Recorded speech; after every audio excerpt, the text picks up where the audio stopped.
Wouldn't everybody who gets locked into a Catholic church freak out? Have you seen those stained glass windows, that weird smell, and the weird flat cookie things? Like, I don't want to be locked in there. So I was a grade schooler, and I went to a Catholic school. So that meant going to church a lot of the time, like during the holidays and whatever. And I was a very rebellious kid, you might say, and I was a bit of a jerk. So a lot of the times, you know, when it came to church and religion and Catholic school and whatnot, I was the one always asking the really sharp questions, like, you know, like, okay, he died and he was buried and he rose again, like, prove it. In this particular day, we had to do confession, and confession is when you sit in a booth and you tell a priest all about your sins, and he's like supposed to forgive you. But I didn't do it like that. I sat in a booth and I just asked the priest like questions about anything. I'd be like, so if I put toothpaste in my brother's shoe and I told you about it, God would like forgive me for it? Or I would ask him about murderers. Like, if a murderer told you that they murdered someone, you can't like tell the police about it, and apparently they can. So on this particular day, we had to do confession, and it was me and a bunch of other students and a particular nun. We'll call her Sister Mary. Now, Sister Mary wanted me to go last. She wanted me to go last because she knew what I was going to do in that confession booth.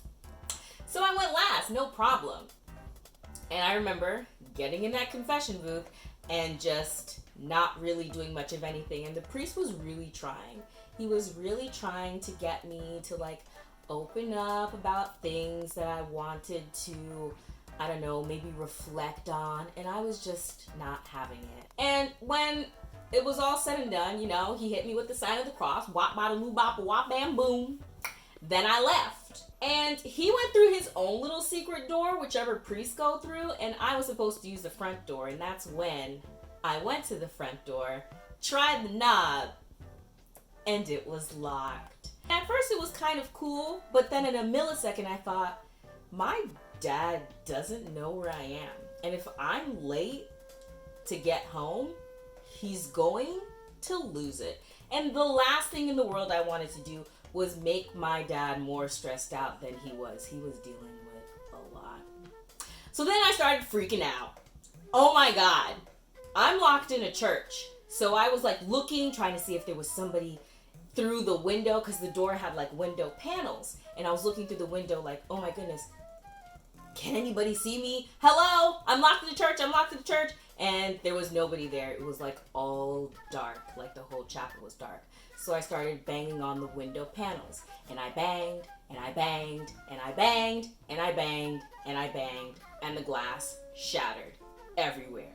And I realized what I did, and I reached my hand through the glass hole, opened the door, and let myself out. So I'm outside, and there's Sister Mary. Some of the students are like, you know, scurrying off back to the schoolhouse, and she's like kicking it with her other sisters, like even smiling about it. Like, did she not notice that I was locked in the church? So I just said out flatly, I broke the windows. And she's like, windows? What do you mean windows, Sheena? What are you talking about?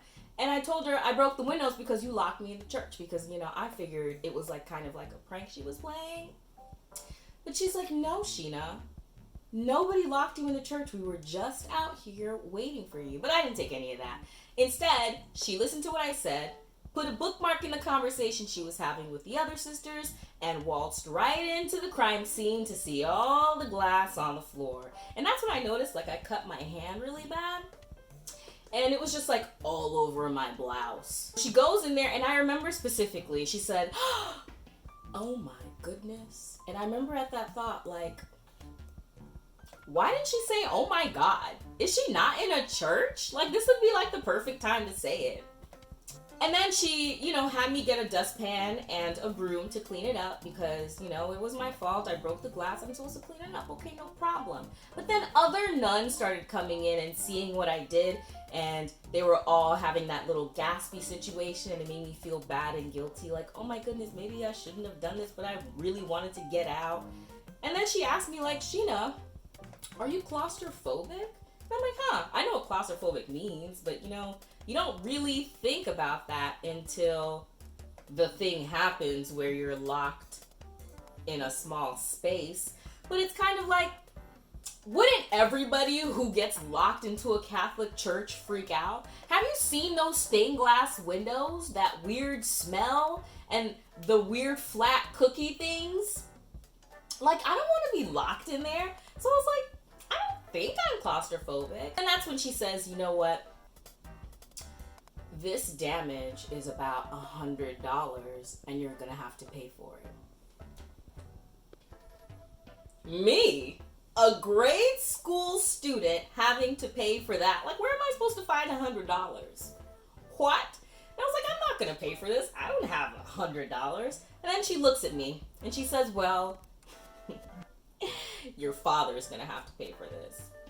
And my father was a single dad at the time, and the thought of bringing another bill to him, another $100, it was just, I didn't even compute it. I was just like, someone had to tall a stupid juice this morning because he's not gonna pay for anything. Like, nah, he's not. That's not what's gonna happen.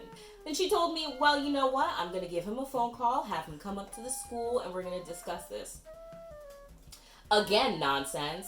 My dad's Haitian AF, okay? If somebody is calling him and the next lines aren't "saka fait," like, that is all just, you're just kidding yourself. Like, he doesn't understand anything. I was his interpreter, okay? I was the one who was going to let him know what the conversation was. So it looked like it was the end to that. Like, okay, I broke the glass. I don't have to pay for it. Dad's not going to pay for it. So easy, whatever. That night, she did wind up calling. And you just know the vibe. He picks up the phone and he's like speaking English, not really any Creole. And I guess she managed to somewhat tell him whatever it is that she needed to tell him. And he was really upset about it. Sauge la Sheena. Ki kote map chese $100 pou paye pou sa? And I'm like, you're not gonna have to pay anything because I didn't do this. They locked me in the church. He just kind of gave me a face like, why would they do that? But if I don't have to pay anything, then I guess this is all done.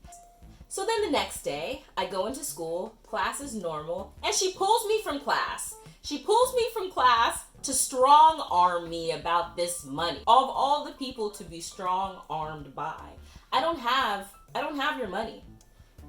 I don't. And I don't know what you're like, what needs to be done. We were still paying tuition on the school if you wanted to take it out of that, but you're not getting your extra money because we don't have it. And this happened for maybe about 2 or 3 days until the priest from earlier, he kind of interjected himself while the nun was like trying to figure out how she's going to get this money. And he knew, well, he didn't know my dad personally, but he knew our situation. And he figured, you know what? Don't worry about it. We're just going to handle it. It's all paid off, whatever. And I remember Sister Mary gave me a little glance and she went back into her nun hole, wherever nuns live. So the moral of the story is, there is no moral. I Googled locked in a church on YouTube to make sure like my keywords were right, and there was somebody else who was locked in a church. So this goes to show you that being locked in a church is an issue that's happening. I think we should reflect on that. There could be somebody locked in a church right now. If you have any questions, comments, or concerns, you can leave it in the comment section. And don't you leave a dislike. I only take likes because last time I was like, if you like it or dislike it, just leave me likes.